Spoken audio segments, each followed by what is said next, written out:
Boa noite a todos, sejam muito bem-vindos à Sociedade Espírita Renovação. Eu me chamo Marie e eu gostaria de convidar a todos para a prece inicial.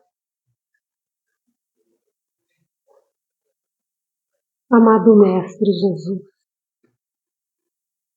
é sempre uma alegria, Senhor, quando estamos aqui nesta casa espírita, aproveitando dessa ambiência tão salutar e termos, nesse momento, um momento de paz.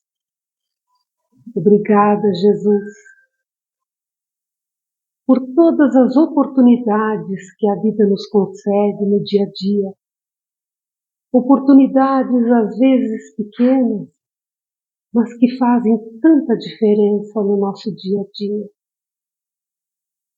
Coisas pequenas como ter um cachorro, ter um animal para nos fazer companhia. Às vezes coisas grandiosas como ter uma família. Quanto temos que agradecer pela família. Mas queremos também ser gratos, Senhor, pelas pequenas coisas, pelo pão no café da manhã, por aquele café quentinho e gostoso que temos a possibilidade e a oportunidade de usufruir todos os dias. Muito obrigada, Senhor, pelas graças tão pequenas, mas o que dirá, Senhor, das graças maiores, daquelas que nos completam a vida, que é a família, os amigos, o trabalho, a saúde, Senhor. Quão maravilhoso é ter saúde. Muito obrigada, Senhor, por esse presente que nos oferece todos os dias. Queremos aproveitar desse instante, Senhor, que estamos reunidos e unidos em Teu nome, e pedir por nós, mas pedir pela nossa humanidade. Pedir, Senhor, por todos aqueles que levantam todos os dias com amor no coração e que espalham a Tua mensagem de todas as maneiras possíveis. Em especial, queremos lembrar nesse instante do Papa Francisco, esse trabalhador incansável que veio ao mundo com uma missão de levar paz, entendimento e compreensão a todas as pessoas. Permita, Mestre, que a espiritualidade maior possa recebê-lo em festa nesse retorno ao mundo espiritual. E é assim, Senhor, com o coração cheio de graças, que iniciamos a nossa tarefa da noite. Muito obrigada, Senhor, que assim seja. Queremos lembrar, antes de passar para a palavra à nossa amiga Gláucia, que nós temos várias atividades que acontecem aqui na nossa casa de estudo, nas terças, nas quartas, aos sábados. Aos sábados, além do estudo à tarde, nós temos o plantão de passe, que é das 5h30 às 6h30, onde é possível também fazer o diálogo fraterno para aqueles que se interessarem. E tem uma atividade que é a nossa Menina dos Olhos, que é um trabalho chamado Amigos da Comunidade. Uma vez por mês, nós vamos a uma comunidade muito carente que fica atrás da Uniandrade, da Universidade Uniandrade. Tem uma comunidade de 600 famílias e cada mês nós atendemos 25 famílias mais de perto, porque infelizmente não dá para atender todo mundo. Então a gente faz um sistema de rodízio, onde é dado, feito o evangelho, aplicado o passe, feito o diálogo fraterno, a evangelização com as crianças. E para essa visita, todo mês nós levamos um pequeno farnel. Não é uma cesta grande, mas um pequeno farnel com que presenteamos essas famílias. Então aqueles que quiserem colaborar financeiramente, e nós temos lá no nosso quadro Pix, para fazer esse depósito, e aqueles que quiserem participar da atividade, basta deixar o nome, serão convidados. É uma tarefa daquela que a gente diz, eu vou lá para ajudar, e a gente sai se sentindo ajudado. né? A coisa muda de figura, né? Todos, então, são convidados que queiram, é só deixar o seu nome ali na secretaria, ali na biblioteca. Então, vamos apresentar a nossa companheira Gláucia. Essa amiga frequenta a casa desde 95. Não era para falar o ano, não? Né? Mas é espírita desde que nasceu. Essa que é a verdade. Na vida profissional, a Gláucia hoje é presidente da Associação Irmão Sol e Irmão Lua e também é vice-presidente do Instituto Legado. Mas para nós isso tudo é maravilhoso, mas mais maravilhoso é que a nossa companheira do dia a dia, amiga espírita, fiel, trabalhadora, e é com muita alegria, minha amiga, que lhe dou a palavra para nos brindar essa noite.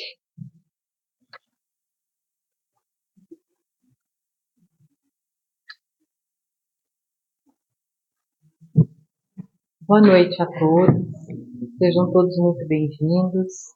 O tema que nos traz aqui hoje é a felicidade na visão espírita. E eu vou começar contando a história de João. João era um menino muito travesso, mas um menino daqueles que a gente conhece, que tem em casa, ou como filho, ou como irmão, e que estudou sempre em boas escolas, era um menino de classe média alta, muito bem instruído, em escola confessional, onde ele aprendia sobre Jesus, aprendeu a rezar, mas em casa ele não tinha nenhuma conversa sobre religião, religiosidade, por aí vai. João, então, terminou a escola, passou numa faculdade particular de excelência e, quando fez 18 anos, ganhou seu primeiro carro. Então, seus pais lhe presentearam com um carro popular, comum, mas um bom carro. Também, por ter notas muito boas na faculdade, logo de cara conseguiu um excelente estágio numa financeira de renome. E ali ele começou, então, os caminhos da sua vida. Logo no primeiro ano, ele já começou a receber um dinheirinho, foi efetivado, começou a guardar esse dinheiro e deu sinal num apartamentinho, porque não queria mais morar com os pais. Então, aos 20 anos, já em posse de seu primeiro apartamento e com financiamento, ele passou a morar sozinho com seu carro. Se apaixonou no ano seguinte pela filha de um grande investidor do family office onde ele trabalhava. Uma menina rica, com posses, e começou a achar que o carro dele já não era suficiente. Não dava para levar aquela menina nos restaurantes que a família frequentava com o carro que ele tinha.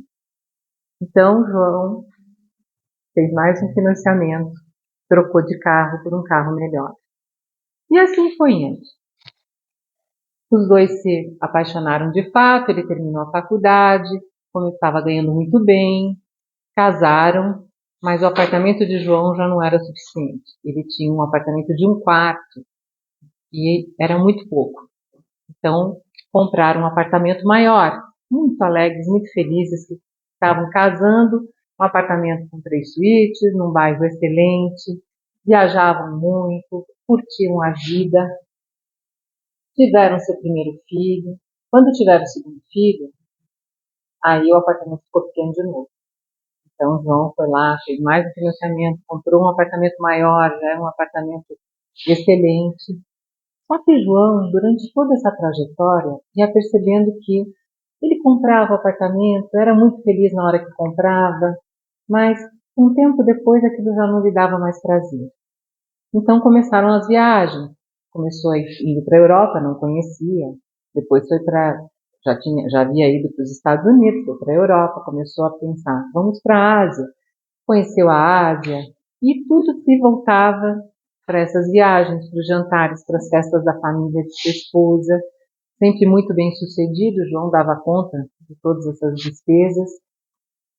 E quando seus filhos já estavam adolescentes, ele trabalhando muito, porque também para sustentar esse nível de vida, ele trabalhava mais do que 8, 10 horas por dia, muitas vezes fim de semana, onde tinha cada vez menos contato com sua mulher e seus filhos. E chegou em determinado momento em que ele estava no seu escritório num dia e ele passou mal, começou a sentir uma dor no peito e aquilo ali lhe trouxe uma realidade de que se ele morresse naquele momento, ele não teria aproveitado a vida como ele imaginava, que tudo aquilo que ele se dedicou foram para as coisas e que na verdade ele sentia falta de estar com a sua família, sentia falta de ter entendido como que seus filhos chegaram naquela idade e ele não havia percebido que tinham crescido tão rápido. Quais eram os interesses do seu filho mais velho? Ele não tinha a mínima ideia de quais eram os interesses do seu filho mais velho, do que ele gostava. Ele sabia que o filho jogava futebol, tinha aulas de tênis na ADM, mas não sabia qual era realmente as coisas que faziam seu filho sorrir. Quanto à filha, menos ainda. Ela já estava com um namorado e ele nem sabia como ela tinha chegado naquela idade, tinha namorado. Um dia ela apareceu com aquele cara em casa e todo mundo já conhecia, menos ele. E aquilo tudo foi passando na cabeça dele. E ele foi pensando, aonde que estava a sua felicidade? Aonde que ele via alegria? Ele tinha trabalhado tanto para conquistar coisas, as coisas lhe faziam feliz quando ele as adquiria. Mas logo depois aquilo perdia o sentido, já não era suficiente, ele precisava de algo mais. Foi assim com seus apartamentos, foi assim com seus carros, foi assim com os jantares, com as viagens. Nada mais era suficiente, sempre tinha que ter uma coisa a mais. E ali estava ele, sentado na cadeira do seu escritório, sozinho, passando mal e pensando, se eu morrer agora, o que vai ser da minha vida? Para onde eu vou? O que será de mim? E aos poucos ele foi se recuperando e resolveu parar o dia do expediente e ir para casa. No caminho de casa, ele começa a lembrar de Jesus. Jesus que ele aprendeu lá na infância, na escola, nas aulas de religião, que vão só até a 8ª série, ou 9º ano. E ele começou a lembrar daquilo que a sua professora de religião falava, sobre as virtudes, sobre a solidariedade, sobre o egoísmo. E ele pensava que durante todo o seu trajeto, ele nunca tinha pensado em mais ninguém que não fosse ele e, quando muito, o bem-estar da sua família. E aquilo perturbou novamente. Passando na frente de um centro espírita, ele resolve entrar. Está tendo uma palestra, ele entra, se senta e começa a escutar que dentro da visão espírita, nós vivemos muitas vidas. Que temos então, estamos num processo de evolução, de crescimento e que no fim da linha, o que nos espera, no final de tudo, é que seremos seres perfeitos e felizes. E ele não entende muito bem o que é esse fim da linha. Ele acha, bom, então, no final eu vou ser feliz e vou ser perfeito. Mas quando que isso vai acontecer? Eu já estou com 50 anos e isso não aconteceu ainda. E continua prestando atenção na sua palestra. O palestrante fala sobre o livro dos Espíritos, da questão 920, 921, 22, que tratam da felicidade. E aquilo chama atenção, porque no momento que ele estava pensando em quão infeliz era, fora parar naquele local, numa palestra onde se falava sobre a felicidade.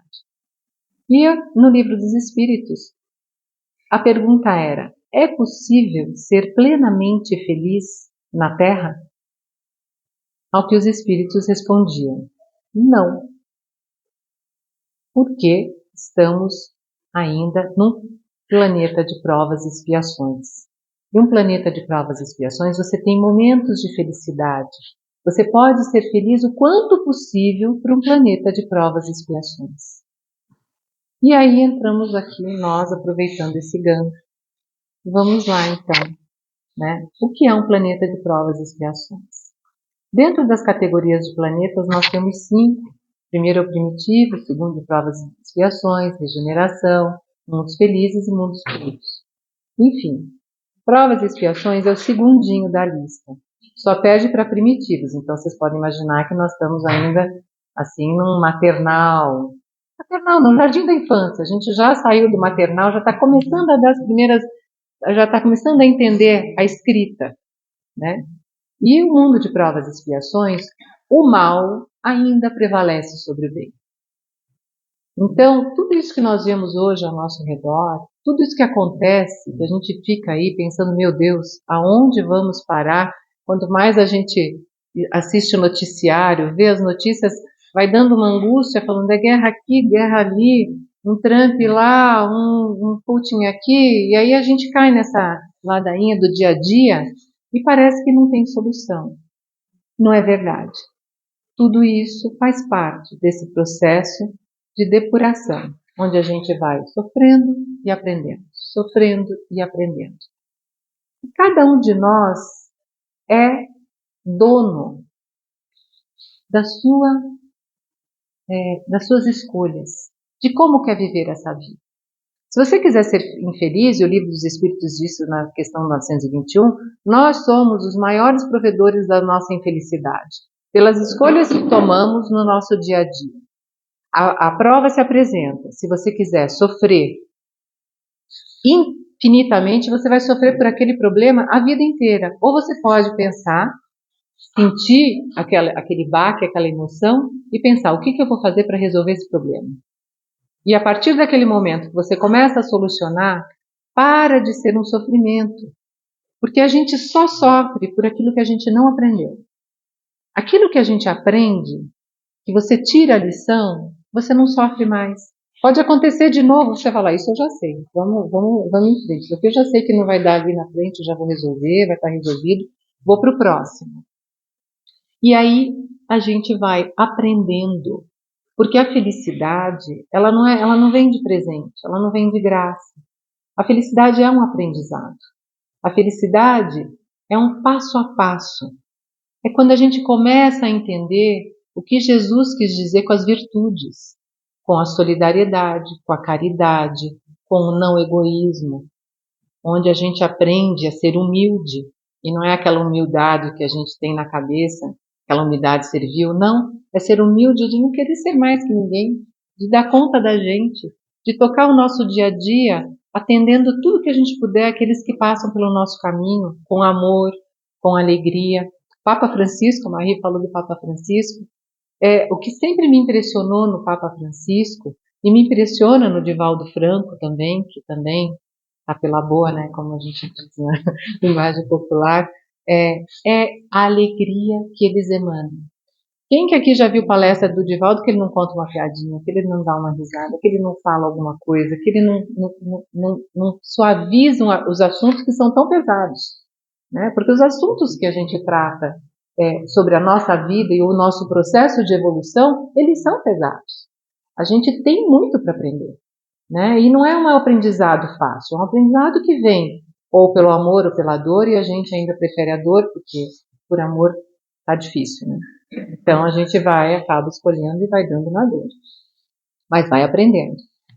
E o Papa Francisco era igual. O Papa Francisco dizia que a gente precisava acordar de manhã com bom humor.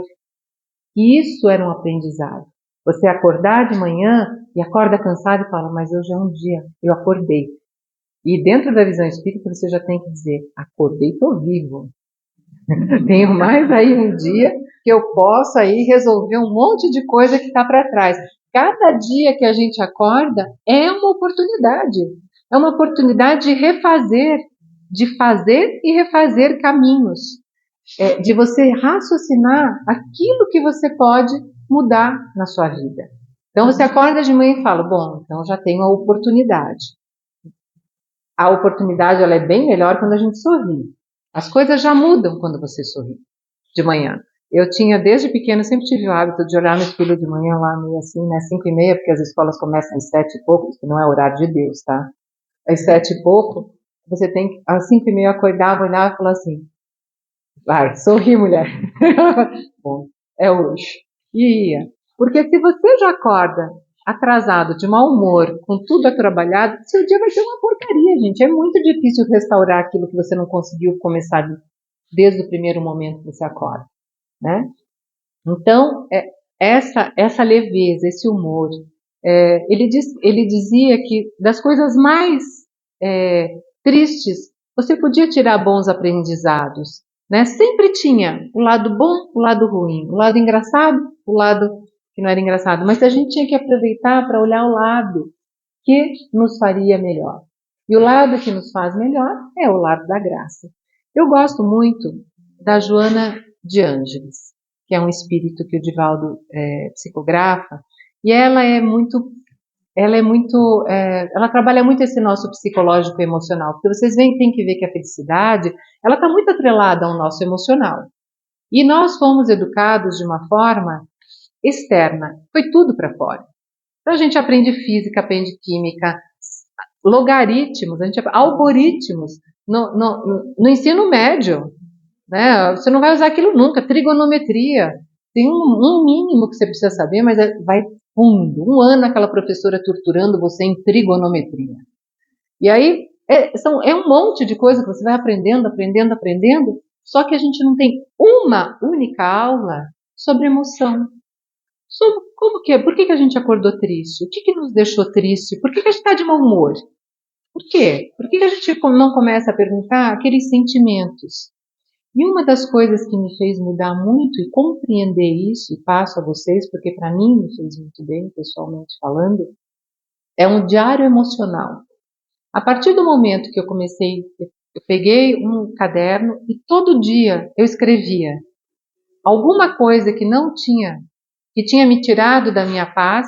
Eu sou uma pessoa bem de paz, meu marido é um homem de sorte. Eu sou uma mulher de sorte, mas ele é um homem de muita sorte. Porque eu acordo muito de bom humor, eu tento fazer o melhor possível todo dia, às vezes dá errado, mas eu tento sempre fazer o melhor possível.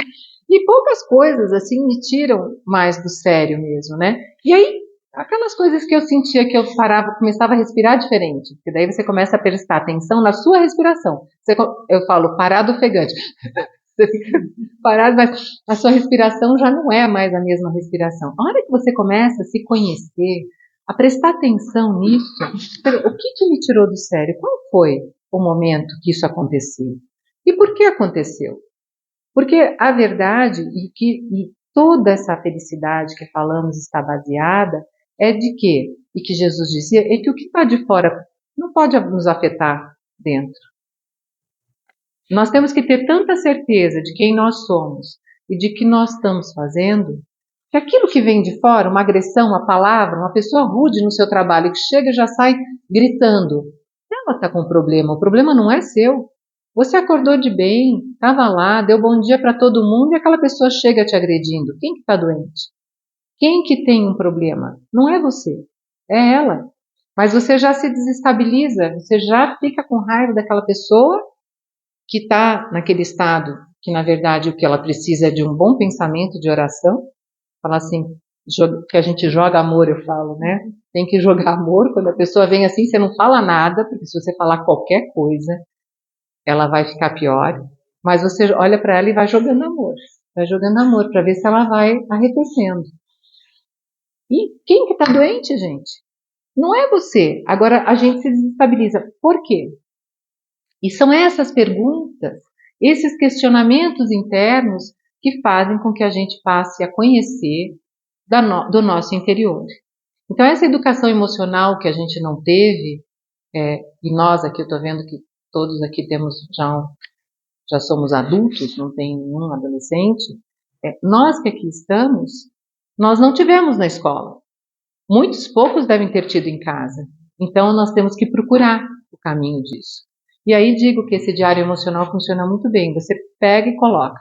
O que aconteceu? Por exemplo, você sai daqui, alguém te dá uma fechada ali na frente e você fica nervoso. Aí você pensa, você escreve, a fechada, fiquei nervoso, xinguei e fui embora. Aí você volta. Por que eu xinguei? Porque toda vez você tem um hábito, toda vez que alguém te corta, você já xinga. Isso você faz desde que você começou a dirigir. Então nem tinha acontecido nada, mas é um hábito. E você pensa, puxa, mas isso não foi legal, porque eu me desestabilizei, xinguei uma pessoa, nem sei por que a pessoa fez isso, vai ver que fez sem querer. Você fala, o que será que eu devia ter feito? Bom, provavelmente eu não devia ter feito nada, devia ter dito, vai meu filho, vai em paz, vai com Deus, né? E você vai criando, a hora que a gente começa a mudar, essa forma de entender como por que a gente está reagindo da forma como reage, você começa a criar aquilo que os neurocientistas dizem de opções. Porque a gente tem tanto hábito de ser reativo da mesma forma para as coisas, que a gente nem se dá opção. Por isso que Chico Xavier falava, antes de responder, põe água na boca e fica 1 minuto com a água na boca. Porque 1 minuto é o suficiente para você fazer todo um processo e repensar aquilo que você faria de verdade. Então você começar a repensar. Então essa história do 1 minuto com a água na boca não é brincadeira, realmente terapêutico, funciona. Você fecha a boca e fica quieto, não faz nada, pensa só primeiro. E você vai ver que provavelmente a sua reação vai ser diferente da que você teria se fosse imediata. E a Joana diz que o ser humano está fadado à felicidade, que lhe constitui um grande desafio. E, gente, não pode ser menos que um desafio. Porque no mundo que a gente vive, com todos os problemas que a gente tem, ser feliz é um desafio, mas é um desafio possível.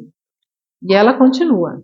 Para lográ-la, deve investir todos os valores que se lhe encontre ao alcance. Quais são esses valores? Todos nós aqui somos cristãos. Todos nós aqui conhecemos os valores que Cristo nos deixou. Amar ao próximo como a ti mesmo e a Deus sobre todas as coisas. A Joana sempre diz que a gente tem que se amar primeiro, porque é impossível você amar o próximo sem se amar. E que a hora que você começa a se amar, você automaticamente começa a ter compaixão, amor pelo próximo. Isso vem na sequência, é quase que automático. E se amar, gente, não estou falando daquele negócio de narcisismo, tá? De olhar no espelho e falar assim, nossa, como eu sou legal, como eu sou bonita. Não, se amar é se entender, é se perdoar, é encontrar os seus momentos, entender quando você precisa estar longe de tudo um pouco, se recuperar, se refazer, se reorganizar, se reconectar com Deus. Isso é se amar, é se respeitar, respeitar os teus limites, dizer de forma agradável aquilo que você não quer fazer, aquilo que você não vai mais fazer, e se transformando. Então, esses valores passados por Jesus para nós são os valores que nós temos que colocar na nossa vida no dia a dia. Então, a compaixão é o maior valor que nós podemos buscar. Ela não é de graça, mas a hora que você passa e percebe, e o Espiritismo nisso, ele é fora de série. Porque a partir do momento que você sabe que essa não é a sua primeira vida, que essa daqui, aliás, eu sempre digo aqui, é a nossa melhor versão. Daqui para as outras vidas de trás, a gente só foi pior. Não precisa querer saber quem você foi, porque vai ser uma decepção, gente. Não é nada de bom. Você pode até ter sido rica, ter sido princesa, vai ser ruim. Pode olhar a vida deles, foi ruim. Então, não é nada de bom. Gente, isso daqui que a gente está vivendo é o nosso melhor momento. Então, a gente tem que pensar daqui para cima. Então, você tem uma doutrina que te diz, nós somos eternos, nós não morremos, o que já é uma coisa que a gente não está acostumado, né, a falar sobre a morte, mas a morte é a única coisa certa quando você reencarna. E, para dar um consolo, os espíritos morrem de medo de reencarnar. Porque eles vão reencarnar aqui e vão dizer assim, eu vou esquecer tudo, não vou lembrar aquilo que eu me propus a fazer, porque a gente chega aqui, eu estou aqui tentando descobrir tudo que eu devo ter botado na listinha e dito, eu vou fazer, e eu já sei que metade não fiz, e tenho ainda um tempo aí para tentar descobrir o que é para fazer. Então, vocês podem imaginar que a coisa não é fácil, né, para quem vem para cá, né? E para quem vai para lá, você fala, será que aquilo tudo lá existe mesmo? Será que isso é verdade? Porque a gente não tem essa conexão, né? A nossa conexão ela é muito restrita, muito material. A gente vai adquirindo essa intuição, essa conexão, a partir do momento que a gente vai ampliando o nosso amor. E ampliar o amor é isso. É não ter preconceito com o próximo, entender que todos nós, nesse planeta, almejamos ser felizes, em primeiro lugar. Dalai Lama fala isso. Todo mundo quer ser feliz, mas a gente escolhe cada caminho. Então, para mostrar que não é fácil, né? Mas todos os seres desse planeta são iguais perante Deus. E são iguais no sentido de que também já tiveram outras vidas. Se estão aqui padecendo de alguma coisa, é o aprendizado deles, mas que nós temos responsabilidade, se pudermos, de aliviar a dor do nosso irmão. Jesus deixou isso muito claro. E Jesus é um modelo que nós temos que seguir. Porque Jesus foi o espírito mais perfeito que passou pelo planeta Terra até hoje. Ninguém foi mais perfeito que Jesus. Tudo que ele nos deixou foi amor. Nunca teve nenhum preconceito. Amou todos que passaram pelo seu caminho. Curou, ajudou todos aqueles que estavam pedindo e que ele podia. E Papa Francisco, se eu posso dizer isso, é que foi um baita de um apóstolo. Porque o Papa Francisco, ele deu uma mudada na Igreja Católica violenta quando ele falou sobre casamento gay. Ele falando com aquela menina, quem sou eu para dizer que você não pode frequentar a igreja, que você não pode estar dentro de uma igreja com Deus? Eu não sou ninguém, não sou eu que vou poder te dizer isso. E um Papa dizer isso para uma pessoa, para um jovem que era trans, é uma coisa que nunca se pensou que poderia acontecer tão cedo, né? A gente teve aí, ele ali, dando essa prova de amor, querendo que todo mundo pensasse melhor antes de entrar numa guerra. Estava muito penalizado com palestinos e israelenses se brigando. Porque, gente, se nós pensarmos, olha só o karma que isso tudo traz. Né? Essas lutas, cada um que morre ali na violência desencarna dentro de um processo violento com muita raiva, com muito ódio. E a gente sabe que isso, numa psicosfera de um planeta, é muito pesado. O nosso planeta Terra está com a psicosfera extremamente pesada. E a gente tem pedido para que todos aqueles que possam, orem mesmo, façam uma oração, quando fizer uma meditação, medite colocando o planeta Terra envolto em amor, em luz, porque nosso pensamento é pura energia. E essa energia é a energia que move tudo. A gente cada vez mais está tendo a oportunidade. A nossa geração é uma geração muito feliz, viu? Porque nós estamos vendo o processo da transição planetária para um mundo de regeneração.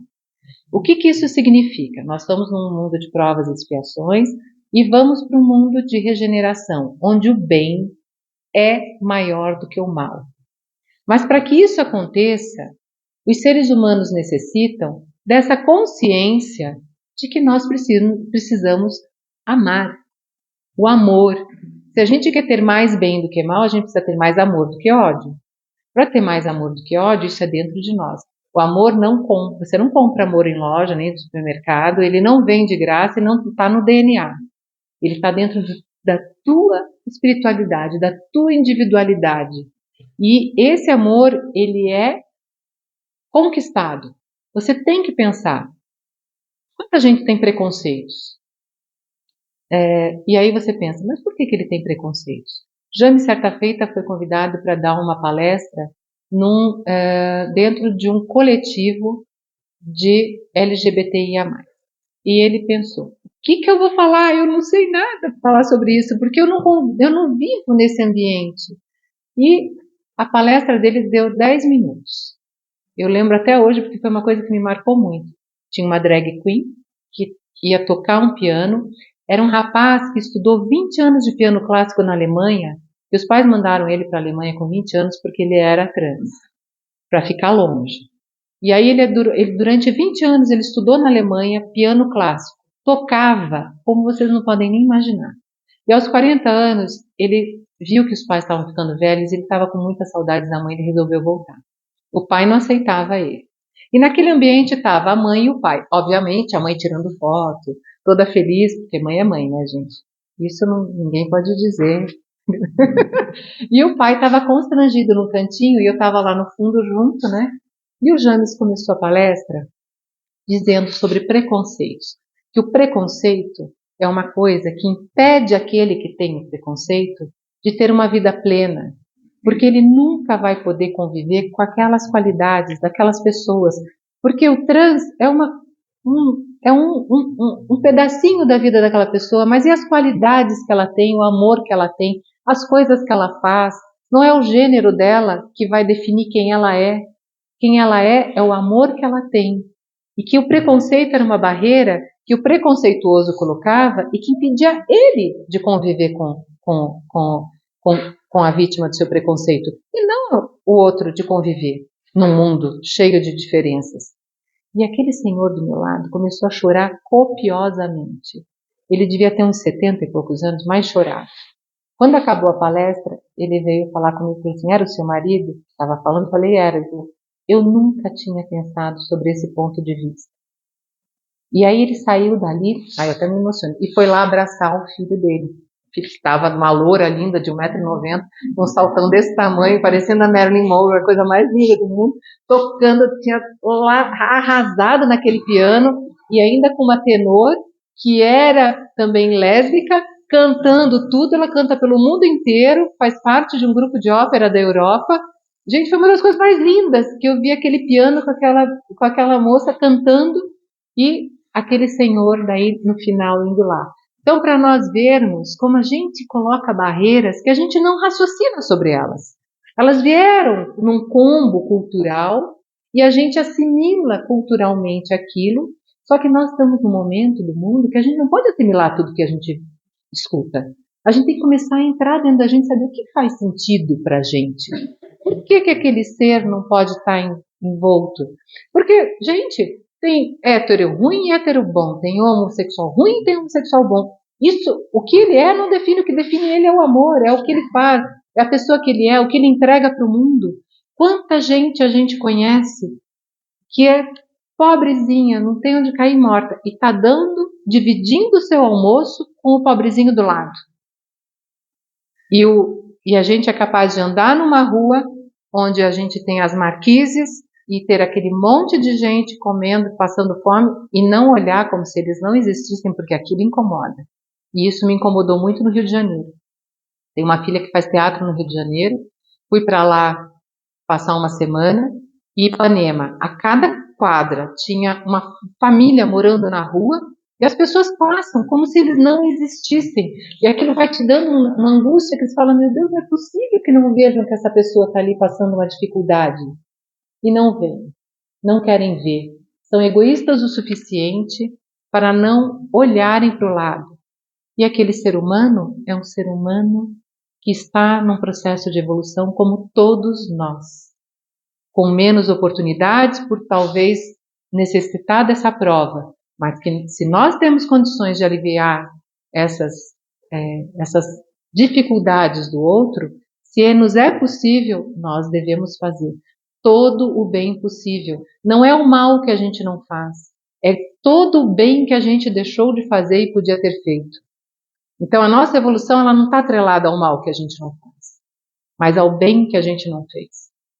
E é aí que entra o processo da felicidade. Porque a hora que, como diz a Marie, você vai lá na comunidade, conversa com as criancinhas, você não precisa dar nada, mas você senta ali e conversa um tanto com as criancinhas.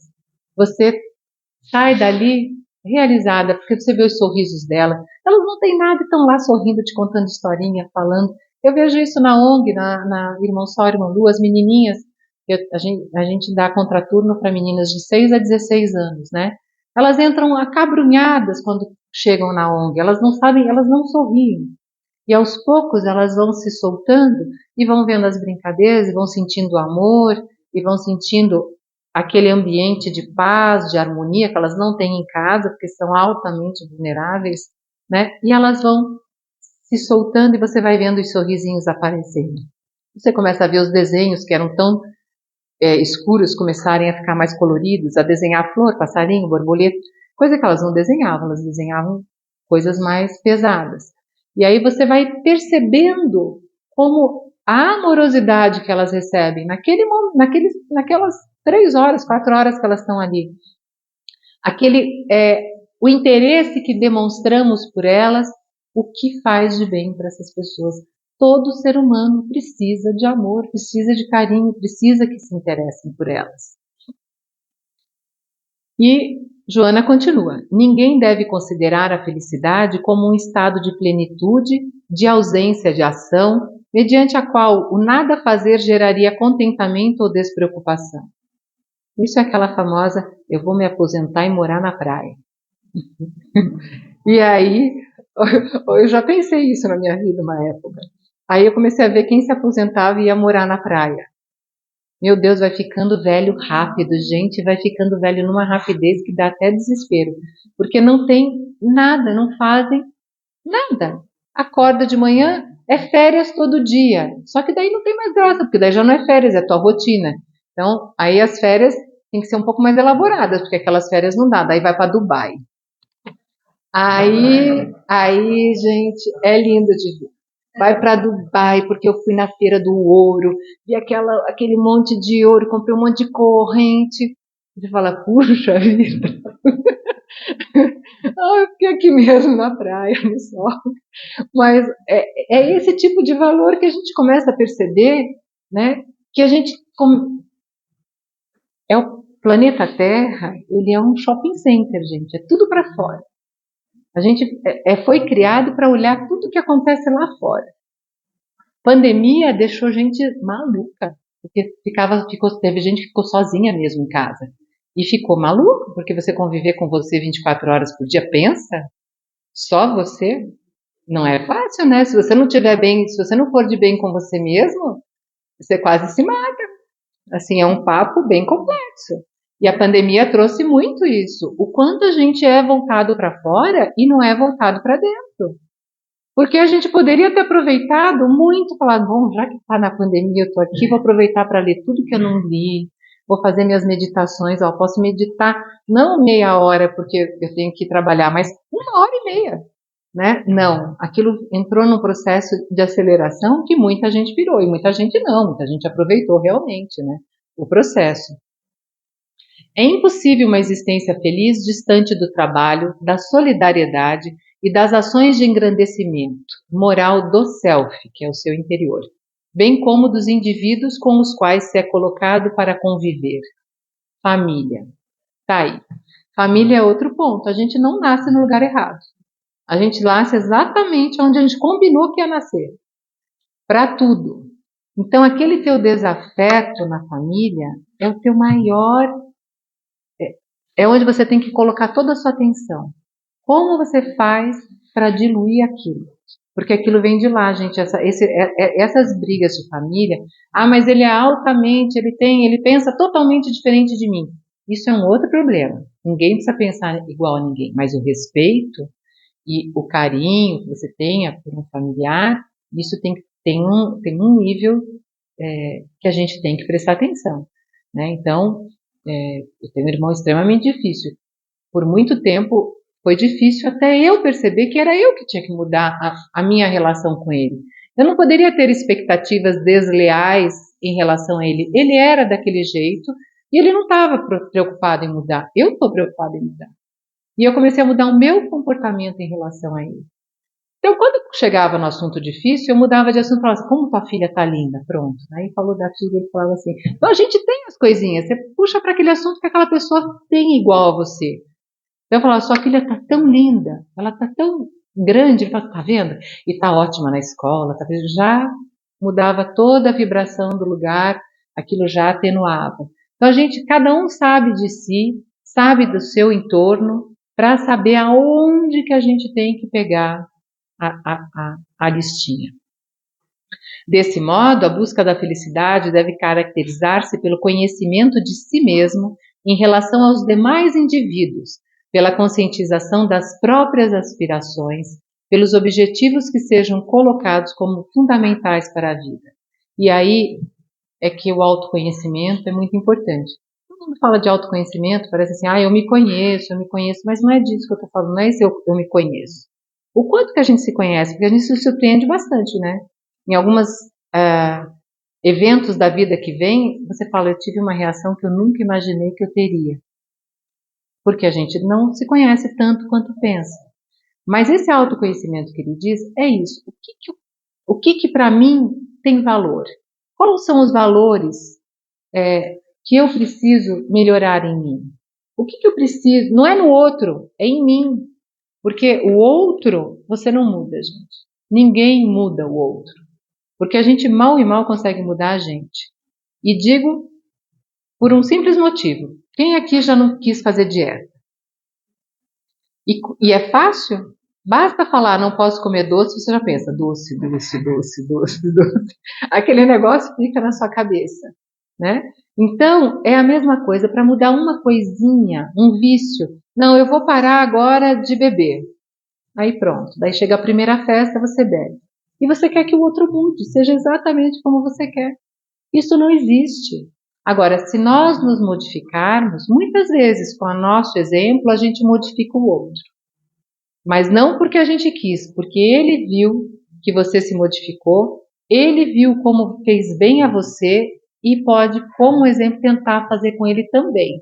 Mas isso é de cada um. A gente não muda ninguém. E eu sou casamenteira, eu adoro juntar gente, assim, sabe? Eu vejo solteira, fico pensando quem que eu posso juntar com aquele. No nosso primeiro pós-graduação, eu juntei 5 casais. Tiveram 5 casamentos do primeiro curso de pós de Direito Tributário e Processual Tributário da PUC do Paraná em 1996. Saíram 5. Porque você vai vendo aonde que estão as características. E são todos casados até hoje, viu? Não foi assim, não. Mas o que acontece? As pessoas acham que elas vão encontrar o perfeito. Não vão. Isso não existe. Né? Mas você tem que encontrar aquilo que é muito mais semelhante com você, que condiz, que está com você, que dá com você. Você não vai mudar aquela pessoa. Então, não adianta você achar, a gente é muito diferente, mas quando eu casar, ele vai mudar. Ele não vai mudar, vai piorar.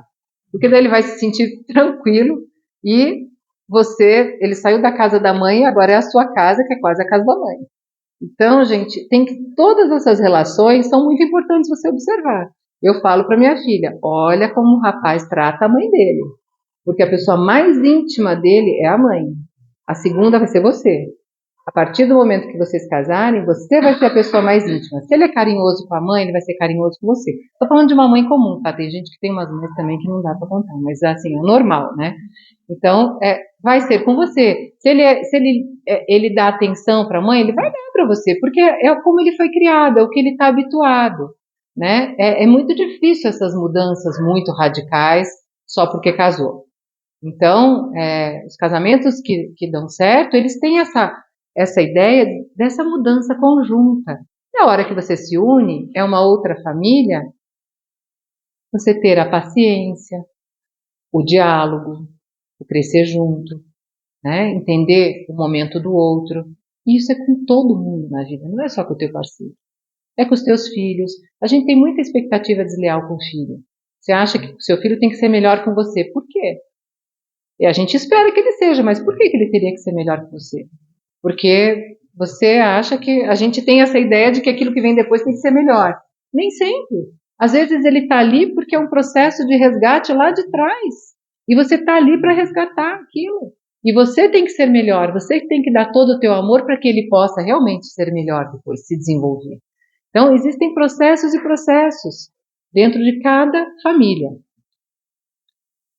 Então, a felicidade é o sentimento agradável que resulta das emoções saudáveis, aquelas que acalmam e enriquecem de júbilo, iluminando as sensações perturbadoras. O cultivo da felicidade contribui para a longevidade humana, a saúde e as realizações nobilitantes. E essa parte da saúde ela é muito verdadeira. Nós somos energia. Todo mundo já sabe que a gente é energia, né?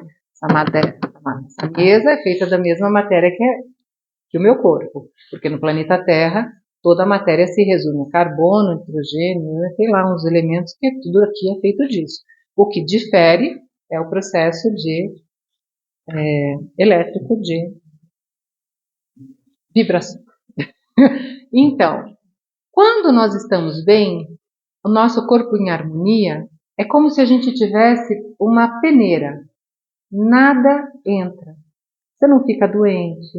Você realmente, se você está bem, você está saudável. A partir do momento... Só que a gente não está bem o tempo todo. E aí quando você dá aquela baqueada, que você fica bravo, que você fica nervoso, você desarmoniza essa peneira e cria furos. E por ali vai entrando o que tiver que entrar.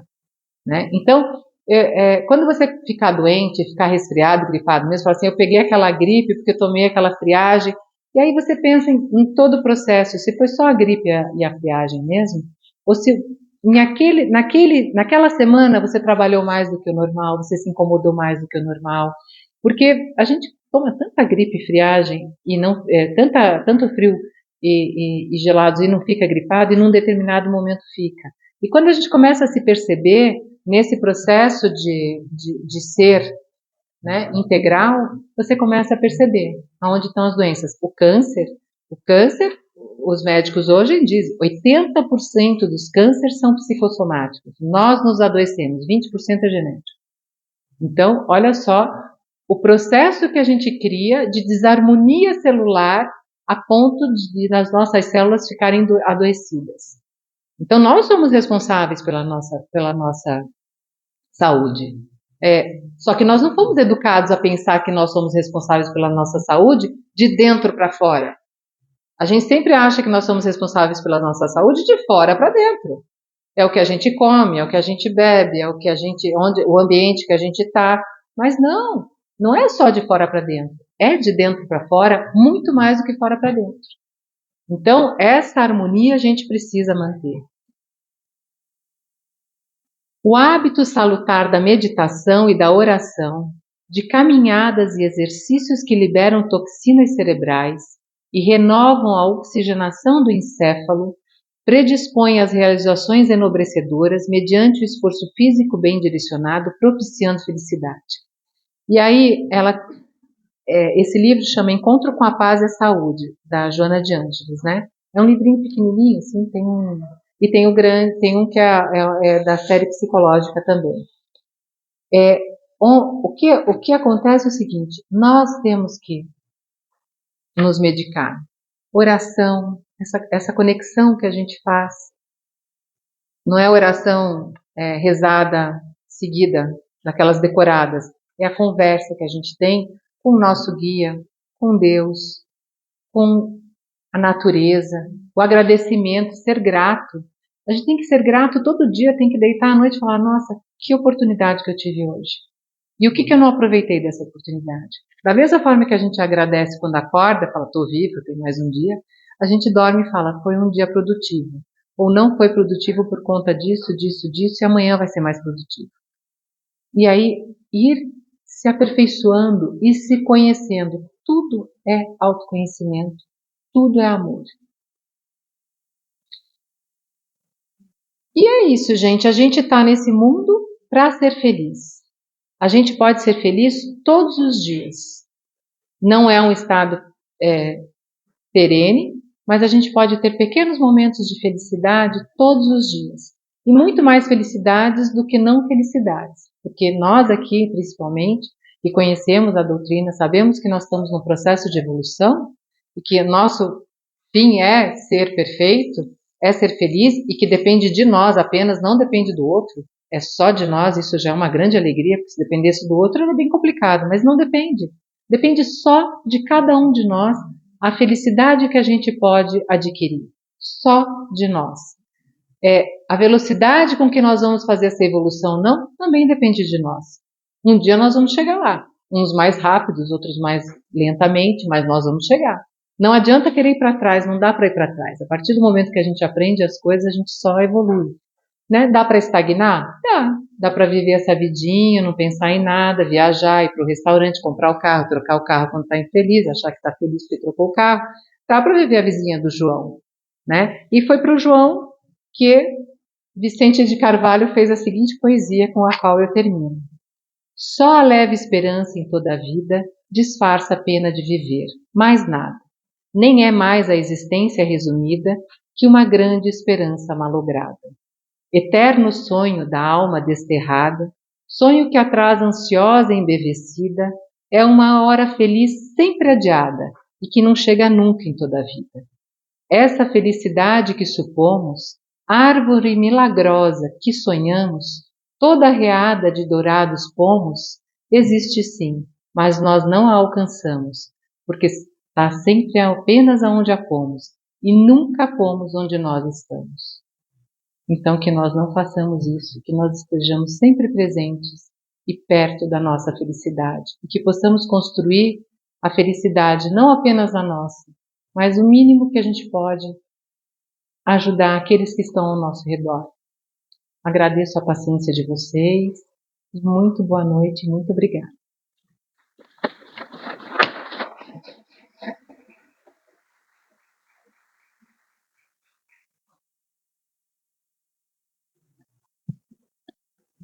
Muito obrigada, Cláudia, pela palestra, pelas reflexões. Temos muitas coisas para meditar hoje, essa noite, né? Hoje nós gostaríamos de falar um pouquinho sobre o Livro dos Espíritos. O Livro dos Espíritos é o livro principal da doutrina. E a forma didática com que Kardec traz de perguntas e respostas é um livro fácil de ler. A gente pode olhar mais adiante, voltar para o início, né? Perguntas e respostas, aquilo que mais nos inquieta, podemos ir diretamente, né, para a pergunta que nos interessa. Um livro maravilhoso. Das penas e gozos terrestres, né? Capítulo das penas e gozos terrestres. E hoje eu gostaria de saber se tem alguém que está vindo pela primeira vez na Casa Espírita. Senhora, ele levantou primeiro, ele foi mais rápido que a senhora. Então eu vou lhe dar o livro. Mas nós temos ali na nossa biblioteca, outra aqui de lá de dentro.